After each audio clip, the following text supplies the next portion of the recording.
하나님께서 사무엘을 불러서 사울에게 이렇게 말하라고 전합니다.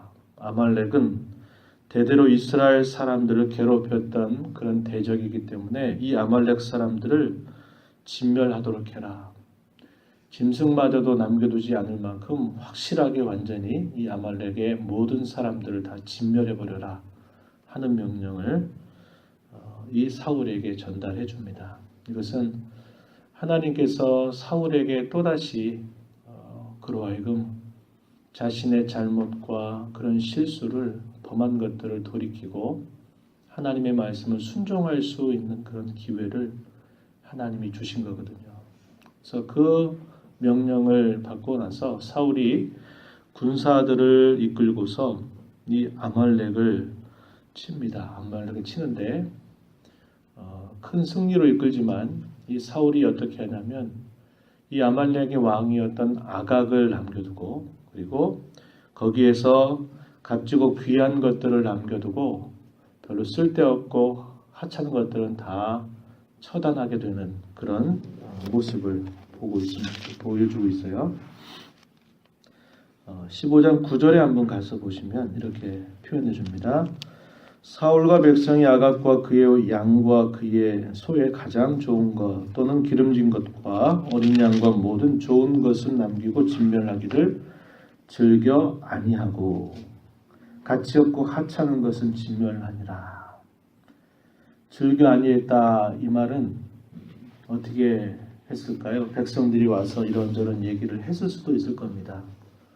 그랬을 때 사울이 아니다. 여호와께서 명령하시기를 사람이든 짐승이든 할 것 없이 다 처단해라 했으니까 그거 다 처단해버려라. 왕이 이렇게 명령을 하고 이렇게 했더라면 전혀 문제가 될 것이 없어요. 누가 그 결정을 해야 됩니까? 사울이 결정한 거다 이 말이죠. 그것 자체를 왕이 즐겨하지 아니했다 이렇게 표현한 겁니다. 그랬더니 여호와 하나님께서 사무엘에게 나타나서 사무엘아 내가 사울을 왕으로 세운 것을 내가 후회한다.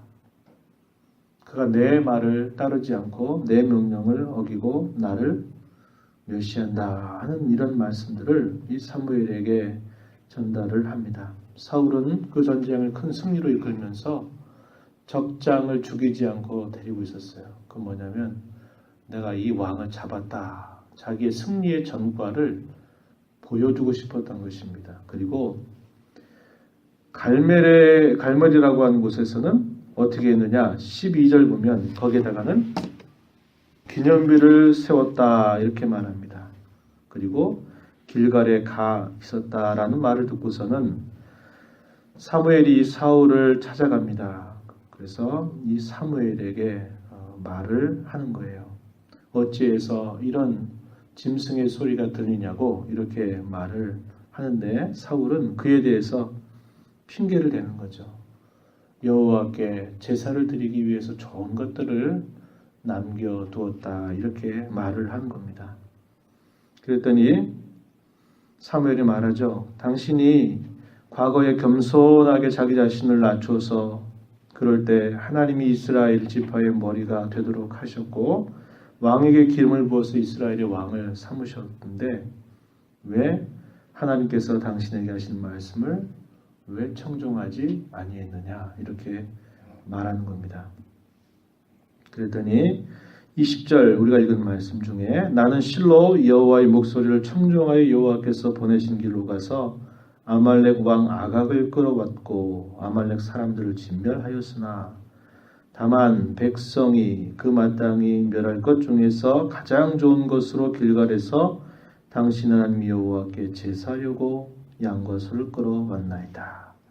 나는 말씀을 청종해서 다 이렇게 하였지만은 백성이 그렇게 했다. 백성이 당신의 하나님 여호와께 제사하려고 양과 소를 끌어왔다.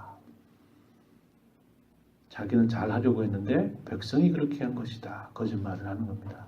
그리고 백성에게 그 책임을 떠넘기고 백성이 두려워서 그렇게 했다라고 이렇게 말하는 겁니다. 그러자 사무엘이 말씀해요.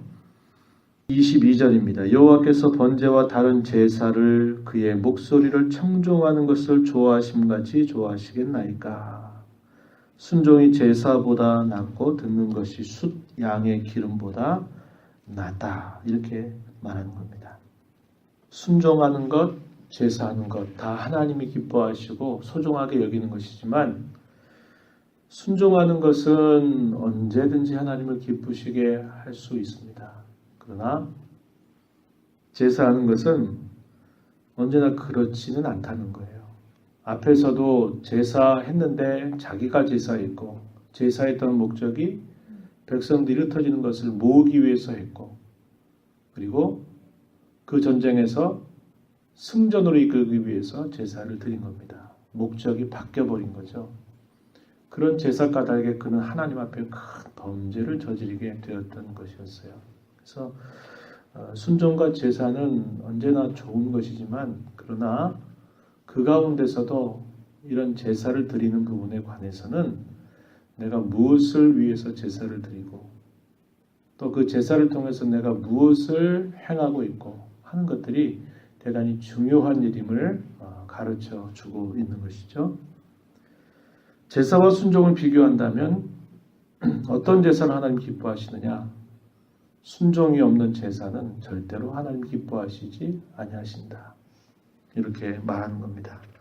순종이 없는 제사는 하나님의 뜻을 저버리는 자기 욕망을 채우기 위한 것이 되기 때문에 이것은 결국 우상 숭배와 다르지 않다. 이렇게 말하고 있는 겁니다.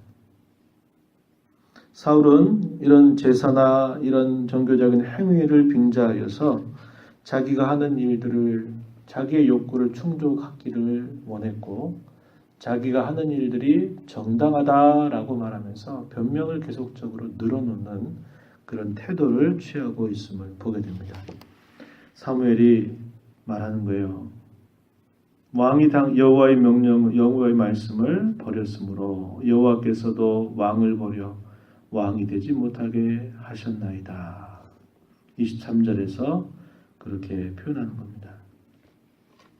이 말을 들었더니 사울의 태도가 조금 바뀌었어요.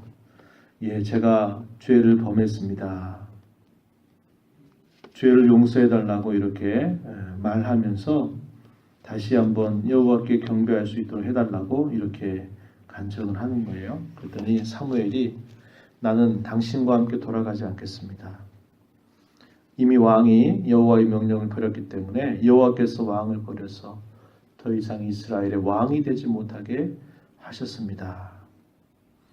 오늘 여호와께서 이스라엘 나라를 왕에게서 떼어 왕보다 나은 왕의 이웃에게 주셨습니다. 이렇게 말하는 거예요. 이스라엘의 지존자, 지극히 높으신 분은 거짓이나 변개함, 변하시는 것이 없으시니 그는 사람이 아니심으로 결코 변개하지 아니십니다. 이렇게 사무엘이 사울에게 이야기를 하는 겁니다. 그랬더니 사울이 뭐라고 말해요? 30절에 내가 범죄하였을지라도 이제 청하옵나니 내 백성의 장로들 앞과 이스라엘 앞에서 나를 높이사 나와 함께 돌아가서 내가 당신 하나님 여호와께 경배하게 하소서 이렇게 말했다는 겁니다. 그런 와중에도 자기의 그 죄가 하나님 앞에 얼마나 큰지를 깨닫지 못하고 자기의 체면이 있지 어떻게 당신이 이렇게 하냐고 하는 뜻으로 이야기하는 겁니다. 내 백성의 장로들 앞과 이스라엘 앞에서 나를 높이사 나와 함께 돌아가달라고 사울이 간청하는 거예요.